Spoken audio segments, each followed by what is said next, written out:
En este video vamos a instalar un top case a esta moto, una maletita. Así que vamos a ponernos mano a la obra.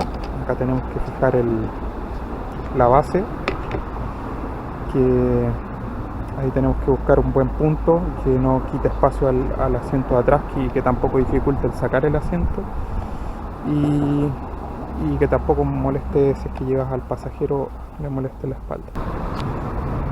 Bueno, ya una vez correctamente fijados los pernos a la base, desde acá, ojo con esto, miren, la parte más alta tiene que ir hacia arriba para que justamente se logre esos enganches en las partes de la parrilla.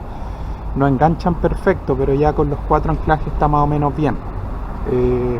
Eso, traten de dejar la parrilla centrada, que esté similar a los dos lados. Igual uno va a encontrar diferencias, que de un lado agarra mejor acá, de otro acá igual, pero lo importante es que tenga un buen anclaje. Igual falta darle un apriete acá para que la base del top case quede, la base de la maleta quede muy firme, porque con la vibración los pernos se pueden ir soltando. Y bueno, ahí ya fijamos la base con sus respectivos pernos y vamos a la parte final, que es el montaje de la maleta en sí.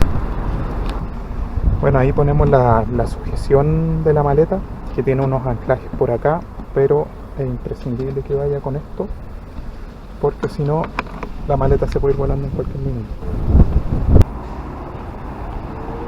Así quedó, ahí el resultado final. La maleta es una buena capacidad, pero tampoco es tan grande para que te impida pasar entre los autos en los semáforos.